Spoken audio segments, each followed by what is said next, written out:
If you or I were asked to name one of Jesus' parables about seed, most of us, I suspect, would immediately come up with the parable of the sower. But there is another, rather less well-known one about seed which caught my eye the other day and which I'd like to share with you. You'll find it in Mark chapter 4, beginning at verse 26, and it goes like this. A man scatters seed on the ground. Night and day, whether he sleeps or gets up, the seed sprouts and grows, though he does not know how. All by itself, the soil produces corn, first the stalk, then the ear, then the full-grown grain in the ear.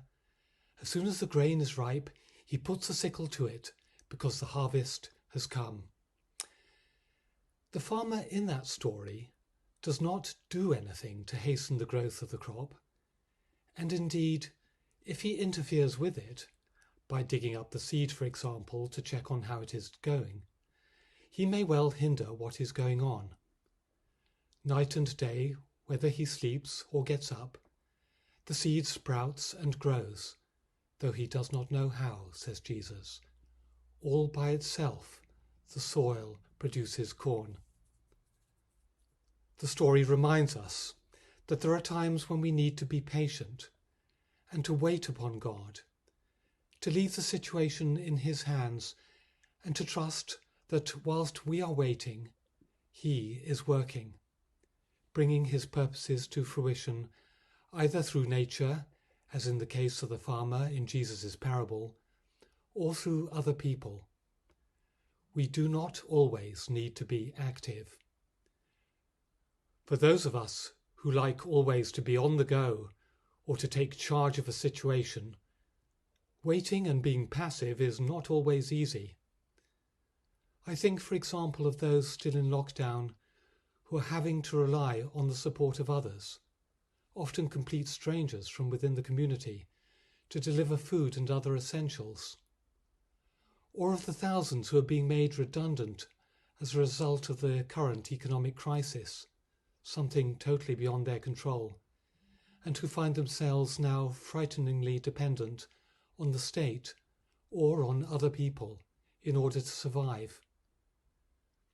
There can be a tendency in our society to value people at the economic level for what they can do, and for the unemployed, infirm, or inactive, therefore, this can mean being made to feel unproductive and of less value or importance.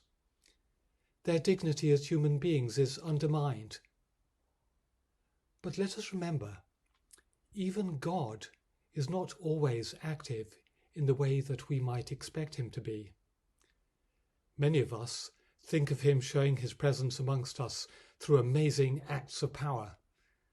But when we look at the Gospels and the way in which He works out His purposes there, a large proportion of the text is devoted to what we call the Passion, to where God in Jesus is not so much doing things as passively having things done to Him, being arrested, being tried, being scourged, and being crucified.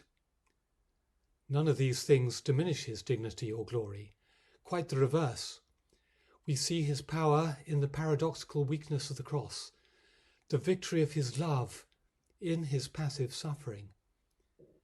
As St. Paul puts it in his first letter to the Christians at Corinth, chapter 1 and verse 25, the foolishness of God is wiser than man's wisdom, and the weakness of God is stronger than man's strength.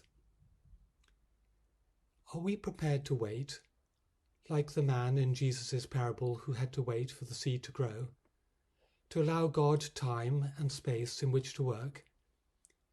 It can be important for us to do so, for whilst we wait, God can be working, doors opening, new opportunities emerging. The psalmists repeatedly allude to the importance of waiting.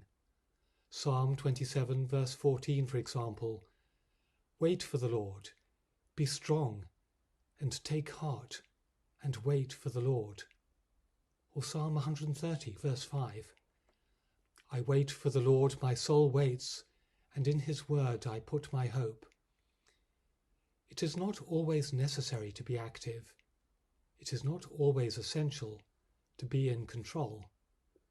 What we need is the wisdom to know when to act and when to wait, and the realization that passively waiting upon the Lord can alter in important ways both the situation in which we find ourselves and our very own being.